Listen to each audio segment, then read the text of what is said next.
شروع میں ہوا اتنی تیز نہ تھی، مگر آہستہ آہستہ اس ہوا نے آندھی کا روپ دھار لیا۔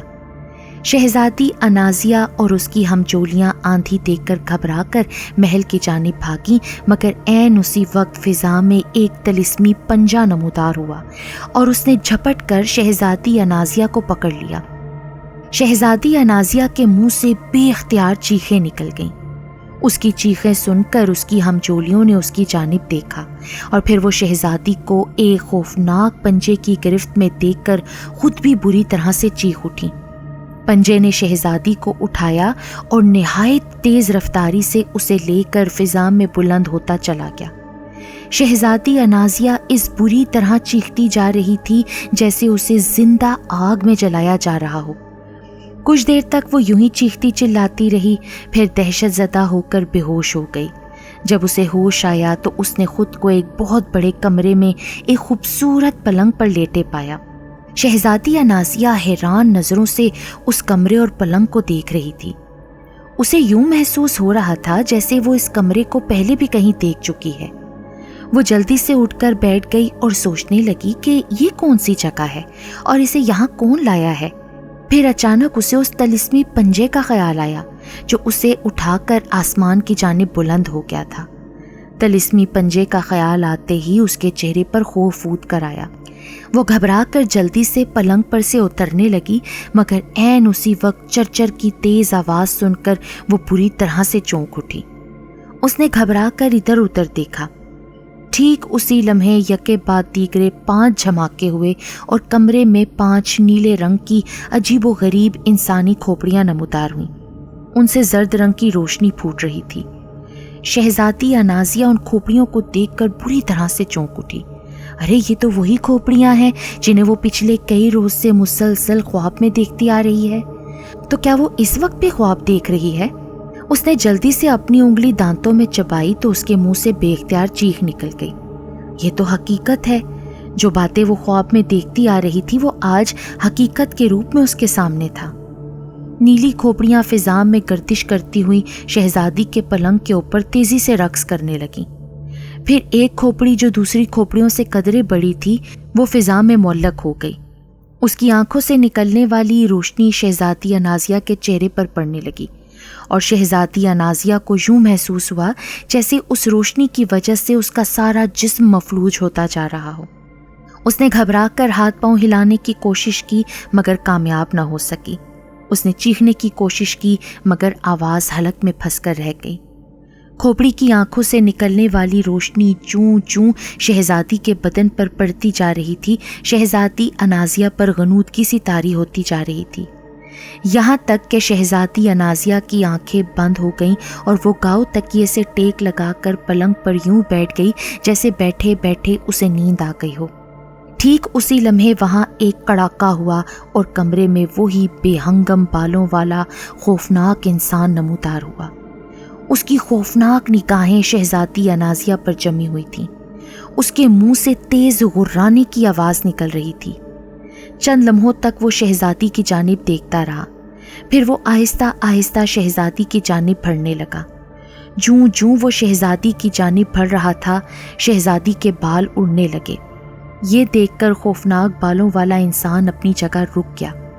اس نے دونوں ہاتھ پھیلا کر شہزادی انازیہ کی جانب کیے، ساتھ ہی اس نے اپنا ایک ہاتھ زور سے جھٹکا۔ اس کے ہاتھ جھٹکنے سے شہزادی انازیہ کو زوردار جھٹکا لگا۔ دوسرے ہی لمحے اس نے اپنی آنکھیں کھول دیں۔ اس کی نظریں جوں ہی خوفناک انسان پر پڑی، بے اختیار اس کے منہ سے چیخیں نکل گئیں۔ اس کے چہرے کا رنگ پیلا پڑ گیا۔ خبردار، اپنا منہ بند کرو، اگر تم نے چلانے کی کوشش کی تو میں تمہیں ایک لمحے میں جلا کر خاک بنا دوں گا، خاموش ہو جاؤ۔ اس کی گرجدار آواز سن کر شہزادی انازیہ کی چیخ جیسے اس کے حلق میں پھنس کر رہ گئی۔ وہ نہایت خوفزدہ اور پھٹی پھٹی نگاہوں سے اس انسان کی جانب دیکھنے لگی۔ کون ہو تم؟ میرا نام شہزادہ ساگام ہے لڑکی، اور میں کوئی انسان نہیں، بھوت ہوں۔ بھوت؟ مگر تم مجھے یہاں کیوں لائے ہو؟ میں نے تمہارا کیا بگاڑا ہے؟ جواب میں بھوت شہزادے نے ایک زوردار کہکہا لگایا۔ اس کے کہے اس قدر خوفناک تھے کہ شہزادی انازیہ کو اپنے کانوں کے پردے پھٹتے محسوس ہوئے۔ نادان لڑکی، تم کچھ نہیں جانتی، میں بھوتوں کا شہزادہ ہوں۔ اس وقت میری عمر 1800 برس ہے اور بھوت دیوتا کے حکم کے مطابق میری زندگی پوری ہو چکی ہے۔ انہوں نے مجھے بتایا تھا کہ 1800 برس بعد میری زندگی ختم ہو جائے گی اور میں ہمیشہ کے لیے مر جاؤں گا، مگر میں ابھی مرنا نہیں چاہتا، اس لیے کہ دوسرے بھوتوں کی عمر ہزاروں برس ہوتی ہے اور وہ کئی ہزار برس جیتے ہیں، تو پھر میں اتنی جلدی کیوں مر جاؤں؟ ابھی تو میں نے جی بھر کے اس دنیا کو دیکھا بھی نہیں۔ میں نے بھوت دیوتا سے اس بات کا ذکر کیا تو انہوں نے میری عمر بڑھانے سے صاف انکار کر دیا۔ جب میں نے بہت اصرار کیا تو انہوں نے مجھے بتایا کہ میری زندگی صرف اس صورت میں بڑھ سکتی ہے کہ کوئی آدم ذات لڑکی خود مجھ سے شادی کرنے پر راضی ہو جائے۔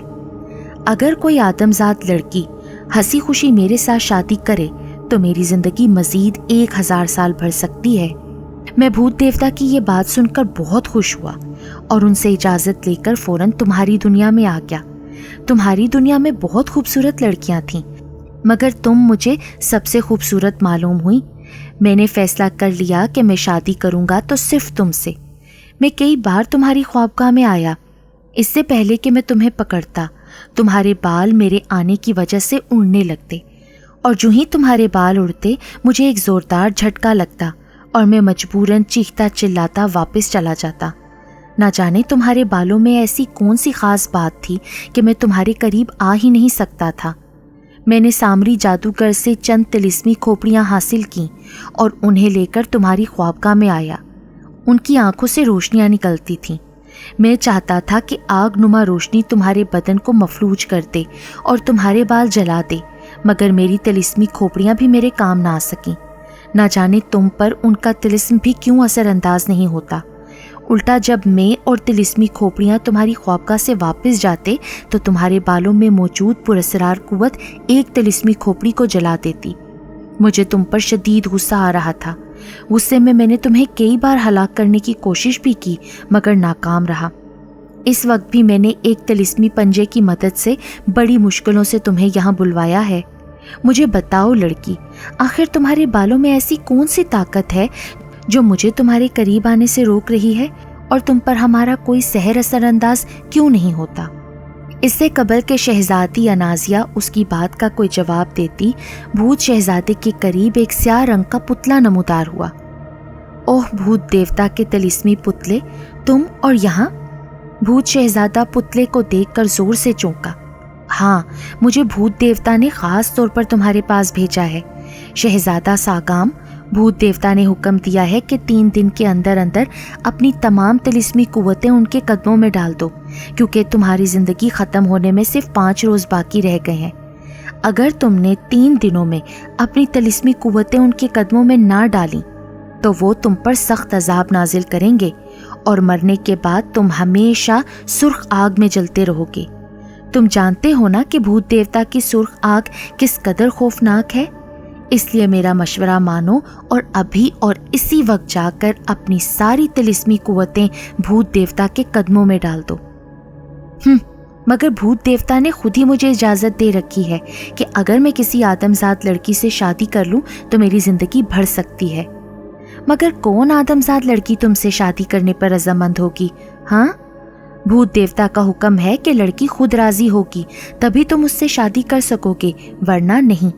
اور شادی کرنے سے قبل تمہیں لڑکی کو اپنے متعلق ہر بات بتانا ہوگی، اور یہ بھی بتانا ہوگا کہ شادی کے ٹھیک تیسرے روز تم اس لڑکی کو بھوت دیوتا کے قدموں میں قربان کر دو گے۔ کیا لڑکی یہ سن کر تم سے شادی کرنے پر مان جائے گی؟ بھوت دیوتا کے طلسمی پتلے نے کہا۔ اچانک اس کی نگاہ پلنگ پر بیٹھی ہوئی شہزادی انازیہ پر پڑی۔ یہ لڑکی کون ہے؟ وہ چونک پڑا۔ یہ ملک کے ساران کی شہزادی ہے، میں اسے اپنے ساتھ شادی کرنے کے لیے لایا ہوں۔ تم کیوں پوچھ رہے ہو؟ اور تم اس لڑکی کو دیکھ کر اس قدر خوفزدہ کیوں ہو رہے ہو؟ اوہ، تو یہ آدم ذات لڑکی، اس لڑکی کے سر پر تو آکاش بابا کا سایہ ہے۔ آکاش بابا؟ تم یہ کیا کہہ رہے ہو؟ آکاش بابا تو ہمارے بدترین دشمن ہے نا، خاص طور پر میرے۔ کیونکہ وہ مجھے دنیا کا سب سے خطرناک اور ظالم ترین بھوت سمجھتے ہیں۔ اس میں بھلا ظلم کی کیا بات ہے کہ میں اپنی زندگی بڑھانے اور ہمیشہ جوان رہنے کے لیے 2-4 انسانوں کو ہلاک کر کے ان کا خون پی جاتا ہوں؟ اس کا مطلب ہے کہ شہزادی انازیہ کے سر کے بالوں میں جو قوت پوشیدہ ہے وہ آکاش بابا ہی کی بدولت ہے۔ اسی لیے تو میں کہوں کہ میں شہزادی کے قریب نہیں جا پاتا۔ اور طلسمی پتلے، تمہارا بہت بہت شکریہ، تم نے یہ مجھے بات بتا کر میری مشکل حل کر دی ہے۔ آکاش بابا کہیں کا۔ بھوت شہزادے کے منہ سے غراہٹ بھرے لہجے میں نکلا۔ اس کی آنکھیں سرخ ہو گئیں۔ اس نے اچانک دونوں ہاتھ پھیلا کر شہزادی انازیہ کی جانب زور سے جھٹکے۔ ایک جھماکہ ہوا اور دوسرے ہی لمحے شہزادی انازیہ فولادی زنجیروں میں جکڑی گئی۔ طلسمی کھوپڑیوں، جب تک میں واپس نہ آ جاؤں تم شہزادی انازیہ کی نگرانی کرو گی۔ اگر اس نے فرار ہونے یا کہیں جانے کی کوشش کی تو تم اس پر اپنی سب سے خطرناک سورج روشنی پھینک دینا۔ یہ ٹھیک ہے کہ آکاش بابا کے سائے کی وجہ سے یہ ہلاک نہ ہوگی، مگر اس کا سارا جسم جل کر سیاہ ہو جائے گا اور یہ ساری عمر بری طرح سے چیختی اور تڑپتی رہے گی۔ یہ کہہ کر بھوت شہزادہ غائب ہو گیا۔ بھوتوں کا شہزادہ؟ یہ آپ کیا کہہ رہے ہیں بابا جی؟ یہ بھوتوں کا شہزادہ کون ہے؟ شہزادے کامران نے حیرت بھری نگاہوں سے آکاش بابا کی جانب دیکھتے ہوئے پوچھا۔ شہزادہ کامران اصل میں شکار کی غرض سے ایک جنگل میں آیا تھا۔ ایک خوبصورت ہرن کا پیچھا کرتے ہوئے وہ اپنے ساتھیوں سے بچھڑ گیا۔ رات سر پر آ رہی تھی اور شہزادہ کامران جانتا تھا کہ یہ جنگل بے حد خطرناک ہے اور اس جنگل میں خطرناک درندوں کے علاوہ زہریلے جانوروں کی بھی بھرمار ہے۔ اس لیے وہ رات آنے سے پہلے ہی اس جنگل سے نکل جانا چاہتا تھا، مگر وہ راستہ بھٹک گیا اور کوشش کے باوجود اپنے ساتھیوں تک نہ پہنچ سکا۔ پھر اسے اس جنگل کے سرے پر ایک جھونپڑی دکھائی دی۔ وہ فوراً اس جھونپڑی کے پاس آ گیا۔ اس نے جھونپڑی میں داخل ہو کر دیکھا تو وہاں ایک پرنور چہرے والے بزرگ چٹائی پر بیٹھے یاد الہی میں مصروف نظر آئے۔ شہزادہ کامران جب جھونپڑی میں داخل ہوا تو بزرگ بابا نے آنکھیں کھول دیں۔ آنکھیں کھولتے دیکھ کر شہزادے کامران نے معتبانہ انداز میں سلام کیا۔ بزرگ بابا نے اس کے سلام کا جواب دیتے ہوئے اسے اندر آنے کو کہا۔ بزرگ بابا نے شہزادے کامران کو کھانے کے لیے چند پھل دیے۔ صبح سے واقعی شہزادہ کامران بے حد بھوکا تھا۔ پھل کھا کر اس نے اپنے پیٹ کی آگ بجھائی۔ بابا جی، آپ اس خطرناک جنگل میں تنے تنہا رہتے ہیں، آپ کو جنگلی جانوروں اور درندوں سے ڈر نہیں لگتا کیا؟ اللہ والے سوائے اللہ کے کسی اور سے ہرگز نہیں ڈرتے بیٹا۔ اس جنگل کا کوئی جانور مجھے کچھ نہیں کہتا۔ اوہ، وہ تو ٹھیک ہے بابا جی، میں اصل میں اپنے ساتھیوں سے بچھڑ گیا ہوں۔ میں اس جنگل میں نہیں رہ سکتا۔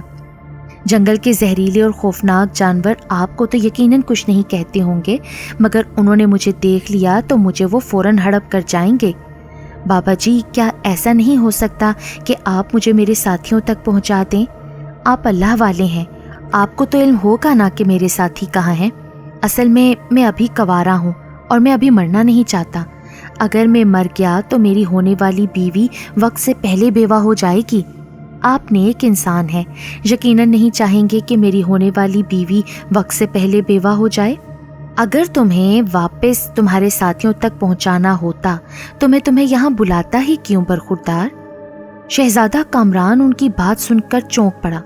حیران مت ہو شہزادے، میں نے ہی تمہیں راستے سے بھٹکایا تھا تاکہ تم اپنے ساتھیوں سے بچھڑ کر میرے پاس پہنچ سکو، کیونکہ مجھے اور ایک انسان کو تمہاری اشد ضرورت ہے۔ تم ہی ہو وہ انسان جو شہزادی انازیہ کی مدد کر سکتے ہو۔ اگر یہ کسی اور کے بس کی بات ہوتی تو میں اسے اپنے پاس بلا لیتا۔ میں سمجھا نہیں بابا جی، آپ کیا کہہ رہے ہیں؟ اصل میں بیٹا، بھوتوں کا شہزادہ ساگام ملک ساران کی شہزادی انازیہ کو اٹھا کر اپنے ساتھ لے گیا ہے۔ میں چاہتا ہوں کہ تم جا کر بھوتوں کے شہزادے کو ہلاک کر دو اور اس کی قید سے شہزادی انازیہ کو چھڑوا لاؤ۔ بھوتوں کا شہزادہ؟ یہ آپ کیا کہہ رہے ہیں بابا جی؟ یہ بھوتوں کا شہزادہ کون ہے؟ ایک نہایت ظالم اور انتہائی حد تک سنگ دل مخلوق ہے وہ۔ انسانوں پر رحم کھانا اس نے سیکھا ہی نہیں۔ وہ اپنی بھوک پیاس انسانوں کے خون اور گوشت سے مٹاتا ہے۔ اسے اپنی طاقت اور طلسمی قوتوں پر بے حد ناز ہے۔ وہ سمجھتا ہے کہ اس کا دنیا میں مقابلہ کرنے والا کوئی نہیں، وہ جو چاہے جہاں چاہے اپنی منمانی کر سکتا ہے۔ مجھے غیبی علم نے بتایا تھا کہ اس بدبخت بھوت کی عمر چند برس بعد ختم ہونے والی ہے اور اس کی ہلاکت ایک انسان کے ہاتھوں لکھی جا چکی ہے۔ اس بات کا ساگام کو بھی علم تھا۔ اس نے اپنے جادو دیوتا سے معلوم کیا تو اس نے اسے مشورہ دیا تھا کہ وہ کسی خوبصورت ترین انسانی لڑکی سے شادی کرے اور شادی کے تیسرے روز اس لڑکی کی گردن کاٹ کر اس کا خون اس کے قدموں میں چڑھائے گا تو اس کی عمر 1000 سال مزید بڑھ سکتی ہے۔ مجھے جب ان کے عزائم کا علم ہوا تو میری نگاہ شہزادی انازیہ پر پڑی۔ میں جانتا تھا کہ ساگام کا شکار بننے والی کوئی اور لڑکی نہیں، شہزادی انازیہ ہی ہے۔ چنانچہ میں نے فوراً اس پر پاک کلام کا سایہ کر دیا۔ ساگام نے شہزادی انازیہ کو اپنے ساتھ لے جانے کی بے حد کوشش کی مگر وہ کامیاب نہ ہو سکا۔ شہزادی کے سر پر میں نے چونکہ پاک کلام کا سایہ کر رکھا تھا اس لیے ساگام کا اس پر کوئی سحر نہ چل سکا اور اسے وہاں سے بھاگ جانے پر ہی بن پڑی۔ جب اسے علم ہوا کہ شہزادی انازیہ کے سر پر کوئی پراسرار قوت موجود ہے جو اسے اس کے قریب آنے سے روکتی ہے تو اس نے طلسمی کھوپڑیوں کے ذریعے شہزادی انازیہ کے سر کے بالوں کو جلانے کی کوشش کی مگر وہ پھر بھی کامیاب نہ ہو سکا۔ تم جانتے ہو بیٹا کہ پاک کلام کی موجودگی میں دنیا کا کوئی جادو، کوئی سحر اثر انداز نہیں ہو سکتا۔ یہی وجہ تھی کہ ساگام کو ہر بار ناکامی کا منہ دیکھنا پڑتا تھا، مگر ایک روز میری غفلت کی وجہ سے اس کا داؤ چل گیا اور وہ شہزادی انازیہ کو اٹھا کر لے جانے میں کامیاب ہو گیا۔ جب ساگام شہزادی انازیہ کو اٹھا کر لے گیا تو مجھے اس بات کا از حد دکھ ہوا۔ میں نے فوراً اپنے علم سے معلوم کیا تو تم مجھے اس جنگل میں دکھائی دیے۔ مجھے میرے علم نے بتایا تھا کہ بھوتوں کے شہزادے یعنی ساگام کی موت تمہارے ہاتھوں میں لکھی ہے۔ میں نے خود تمہیں اپنے پاس بلا لیا۔ اب تم بتاؤ بیٹا کہ کیا تم اس نیک کام میں آگے بڑھنا پسند کرو گے؟ کیا ایک خبیث اور ظالم بھوت کے ظلم سے ایک معصوم اور نیک شہزادی کو بچانے کی کوشش کرو گے؟ میں تمہیں اس بات پر مجبور نہیں کروں گا۔ اگر تو تم خوش دلی سے اس کام کو کرنا پسند کرو گے تو ٹھیک، اگر نہیں تو تمہارے لیے واپسی کے راستے کھلے ہیں۔ تم چاہو تو میں نہ صرف تمہارے ساتھیوں سے تمہیں ملوا سکتا ہوں بلکہ میں تمہیں تمہارے وطن بھی پلک جھپکنے میں پہنچا سکتا ہوں۔ بزرگ بابا نے کہا، نہیں بابا، میں نہ اپنے ساتھیوں سے ملنا چاہتا ہوں اور نہ ہی مجھے واپس اپنے وطن جانا ہے۔ انسان کا فرض ہے کہ اگر وہ کسی دوسرے انسان کو مصیبت میں دیکھے تو وہ اس کی ہر ممکن مدد کرے، اور اگر اتنی بڑی نیکی میرے حصے میں آ رہی ہے تو میں اس سے کیوں اپنا دامن چھڑواؤں؟ بابا جی، میں یہ نیک کام ضرور کروں گا۔ آپ مجھے اس شیطان بھوت ساگام کا پتہ بتائیں، میں اس سے ضرور لڑوں گا۔ اوہ، بہت خوب شہزادے کامران، مجھے تم سے اسی جواب کی توقع تھی۔ تم واقعی ایک نہایت ذہین اور باہمت نوجوان ہو۔ بہرحال تم اگر ابھی اور اسی وقت ساگام کی جانب روانہ ہو جاؤ تو بہتر ہے۔ وہ شیطان ایک نہایت خطرناک جادوئی عمل کر رہا ہے تاکہ وہ کسی طرح شہزادی انازیہ پر سے میرا کلام پاک کا اثر توڑ سکے۔ بیٹا، گو ساگام ایک نہایت طاقتور اور خطرناک بھوت ہے۔ اس کے پاس طاقت کے ساتھ ساتھ بے پناہ طلسمی قوتیں بھی ہیں۔ ان پر قابو پانا آسان ہی نہیں، بہت مشکل ہے، مگر تم اگر ہمت اور جرات مندی سے کام لو تو تمہاری ہر مشکل آسان ہو جائے گی، اور پھر میں ہر ممکن تمہاری مدد کروں گا۔ بھوتوں کے اس شہزادے ساگام کی طاقت کا راز اصل میں اس کے بالوں میں ہے۔ تم کسی طرح اس کے بالوں کو جلا دو تو اس کی طلسمی قوتیں ختم ہو جائیں گی۔ اس طرح وہ تمہیں اپنے کسی طلسمی حربے سے نقصان نہیں پہنچا سکے گا۔ ہاں، البتہ اس کے جسم میں کئی ہاتھیوں کی طاقت ہے، اس سے تمہیں خود لڑنا ہوگا، بزرگ بابا نے کہا، اور پھر وہ شہزادے کامران کو ساگام کی ہلاکت اور اس تک پہنچنے کے طریقے کے بارے میں بتانے لگے۔ آخر میں انہوں نے شہزادے کو ایک تلوار اور ایک اڑن قالین اور ایک انگوٹھی دیتے ہوئے کہا کہ تلوار کی مدد سے وہ ساگام کی طلسمی قوتوں کا مقابلہ کر سکتا ہے اور اڑن قالین اس کے محل تک پہنچا دے گا، اور اس انگوٹھی کی بدولت اس پر ساگام کا کوئی سحر اثر انداز نہ ہوگا، اور اگر اس انگوٹھی کو وہ ساگام کے بالوں سے چھو دے گا تو ساگام کے بال خود بخود جل جائیں گے اور اس طرح اس کی جادوئی صلاحیتیں ختم ہو جائیں گی۔